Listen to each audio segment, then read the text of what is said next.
Si mientras escuchas este podcast estás viendo una pared de tu casa y no sabes qué poner ahí, está vacío, se ve en blanco, te recomiendo que entres a canvaslab.com, así como se oye Canva, como de la pintura, y busques la pintura ideal para ese espacio. Una vez que la encuentres, escojas el marco, pongas tu dirección, no olvides poner el código TANK10 para que te hagan un 10% de descuento. canvaslab.com. Te voy a poner la dirección aquí abajo en la descripción. Vamos con el programa de hoy.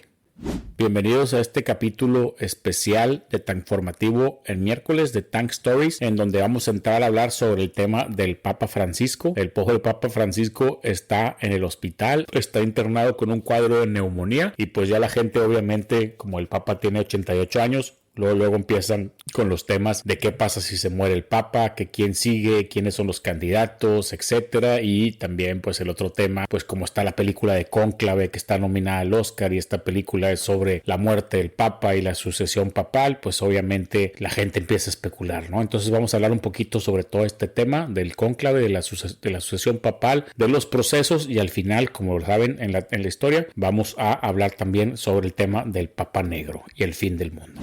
Me gustaría especificar antes de empezar que todo este capítulo es sobre información que yo he buscado, que yo he recopilado e información que yo conozco sobre el tema. Sin embargo, no soy un experto y mucho menos un experto católico en este tema, así que no te vayas a enojar si me equivoco en algo. Simplemente el propósito de este story es informar sobre todos estos temas.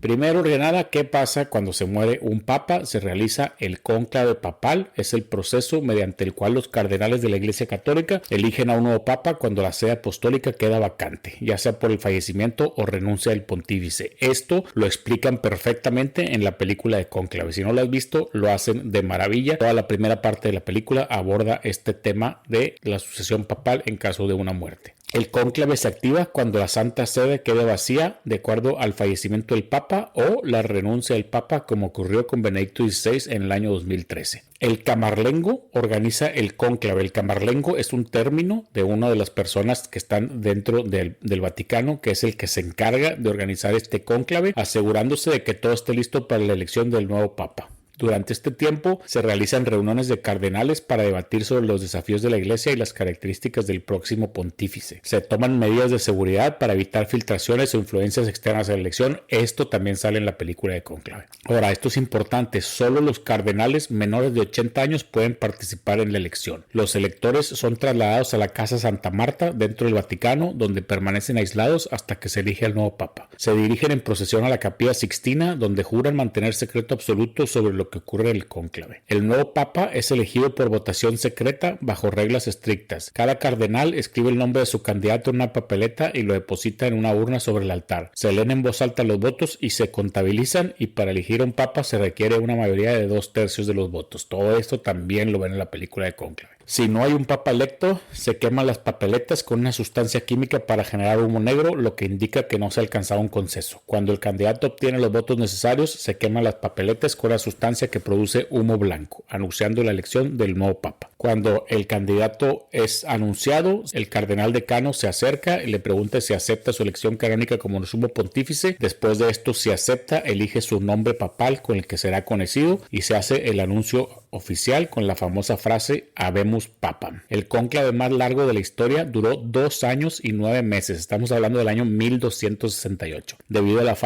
falta de acuerdo entre los cardenales. El cónclave más corto fue en 1503, que duró solo unas pocas horas. El cónclave papal para la Iglesia Católica es un proceso sagrado y de gran importancia. Es una combinación de tradición, espiritualidad y política, en donde los cardenales deben elegir al líder que guiará a más de 1,000 millones de fieles en todo el mundo. Actualmente, la Iglesia Católica cuenta con 252 cardenales, de los cuales 138 son electores, es decir, tienen menos de 80 años. El Papa Francisco ha tenido una influencia significativa en la composición actual del colegio cardenalicio, habiendo nombrado aproximadamente el 80% de los cardenales electores. Durante el año 2025 se prevé que 14 cardenales alcanzarán la edad de 80 años, perdiendo así su derecho a voto en futuros cónclaves. Otro dato importante que mucha gente no sabe es que la regla dice que cualquier hombre bautizado en la Iglesia Católica pudiera ser elegido papa, es decir, no tiene que ser un cardenal. Se sabe que recientemente, siempre en todas las elecciones, siempre ha sido un cardenal. Sin embargo, históricamente ha habido sacerdotes, incluso monjes, incluso hasta un monje que ni siquiera se había ordenado monje, que llegaron a ser papas en la historia. Y también, aunque muy poco probable, pudiera ser una persona incluso casada. Como la regla lo dice, cualquier hombre bautizado en la Iglesia Católica puede ser elegido papa.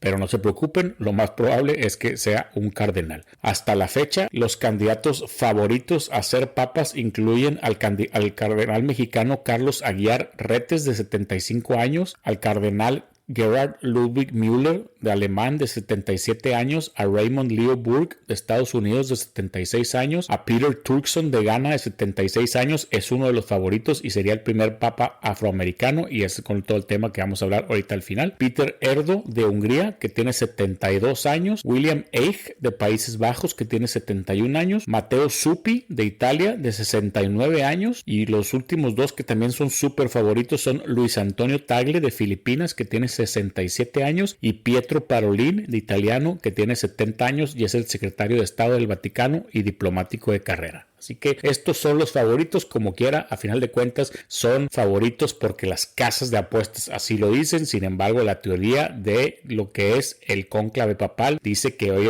obviamente se encierran, rezan, se inspiran el Espíritu Santo y demás, meten 1000 factores que seguramente una casa de apuestas no puede determinar. La casa de apuestas se basa a lo mejor en otros términos, en personalidad, en edad, etcétera. Sin embargo, estos son los favoritos: Pietro Parolin, Luis Antonio Tagle y Peter Turkson. De los que se acuerdan, los favoritos cuando entró el Papa Francisco en el 2003, tampoco ninguno ganó. El Papa Francisco no era de los favoritos, Jorge Mario Bergoglio, y ganó la elección del Papa. Así que no se sabe realmente quién va a ser, pero la gente le gusta especular. Los cardenales más jóvenes actualmente incluyen a Giorgio Marengo, de Italia, que tiene 50 años, y a Américo Aguiar, de Portugal, que tiene 51 años. Imagínense que uno de estos fuera elegido, pues obviamente sería un papa muy joven y también pues durarían muchos años, a diferencia de muchas veces que eligen a papas ya muy grandes. Ahora sí, pasando con el tema más importante y el tema que mucha gente quiere escuchar, la profecía del Papa Negro. Nada más para que sepan, esta profecía no está mencionada en el Apocalipsis bíblico. Mucha gente dice, es que el Apocalipsis dice que cuando se llega un Papa Negro es el fin del mundo y bla bla bla. Se ha hecho tanto ruido, TikToks, noticias, podcasts, todo, que la gente ya se lo cree que está en el Apocalipsis que viene, que si llega un papa negro, un papa afroamericano, va a ser el fin del mundo. Para empezar, lo que les digo, lo que yo sé de mi experiencia, el Apocalipsis habla mucho en el sentido figurado. A lo mejor si hiciera la referencia que no la hace sobre un papa negro, seguramente igual ni siquiera hablaría del color de la piel, estaría hablando del color de la túnica o de alguna otra situación. Recuerden que estos son textos de hace miles y miles de años. La idea proviene principalmente de interpretaciones de profecías de Nostradamus, en donde se menciona la llegada de un rey negro como un presagio del fin de los tiempos. Según varias fuentes, Nostradamus predijo que este evento sería el último antes de que ocurran una serie de catástrofes que culminarían en el Apocalipsis. Ahora recuérdense, Nostradamus le ha fallado muchísimas cosas más de las cosas que le ha atinado. Sin embargo, con el tiempo y con las redes sociales, esto pues nada más se ha ido haciendo más viral. La idea de que el Papa Negro viene en el Apocalipsis surge de una combinación de interpretaciones erróneas o especulativas de varios textos y tradiciones. Como ya les dije, la confusión de profecías de Nostradamus. En el libro del Apocalipsis, además, hay muchas figuras simbólicas y eventos que se interpretan de diversas maneras. Algunas interpretaciones modernas han tratado de encontrar paralelismos entre estas figuras y eventos actuales o futuros, como la elección de un papa de origen africano o un papa jesuita conocido como el Papa Negro por el color de su sotana. Es lo que les digo, no necesariamente cuando dice negro es por el color de la piel, sino a lo mejor por el color de la sotana. La cultura popular, incluyendo libros, películas y teorías de conspiración, a menudo mezcla y reinterpreta elementos religiosos, históricos y proféticos para crear narrativas atractivas. Es lo mismo que lo que le digo de las probabilidades. Pues es muy atractivo pensar, ay, si llega el Papa Negro entonces es el fin del mundo y la gente se escandaliza. Es lo mismo que las probabilidades de una apuesta de Las Vegas. Al final son probabilidades, es vender clics, es vender historias para que la gente se ganche y comparta. La idea de un Papa Negro como señal de fin de los tiempos puede ser atractiva para aquellos que buscan patrones o signos en eventos contemporáneos. Por último, como les digo, en el Apocalipsis no viene una referencia directa a un papa negro. Algunas referencias que sí vienen es la bestia y el falso profeta, Babilonia la Grande, la cual es vista como una representación de la corrupción moral y espiritual, a menudo asociada con sistemas religiosos corruptos, y el anticristo, que aunque el término anticristo no aparece como tal en el Apocalipsis, la figura de un líder que se opone a Cristo es una interpretación común de varios pasajes. Algunos han especulado que este podría ser un líder religioso, aunque la Biblia no especifica que sea el Papa o cualquier otro líder eclesiástico en particular. Así que, como les digo, si llegara a ganar un Papa afroamericano o un Papa negro, como ustedes lo quieran ver, pues realmente lo único bonito, lo único padre sería que fuera algo histórico que nos tocaría presenciar, y no tengan absolutamente nada de miedo de que fuera a pasar algo así como el fin del mundo y el apocalipsis. Pero bueno, por lo pronto, lo importante es que el Papa Francisco aún sigue sin vida, no se ha muerto, no ha fallecido, y esperemos que dure mucho tiempo más. Sin embargo, si llegara a pasar algo, pues obviamente aquí seguramente lo vamos a estar reportando en el Transformativo. No te pierdas el día de hoy el capítulo de Transformativo News y el capítulo también de Un Día Como Hoy. Gracias por escucharme y nos escuchamos en la próxima edición de Tank Stories.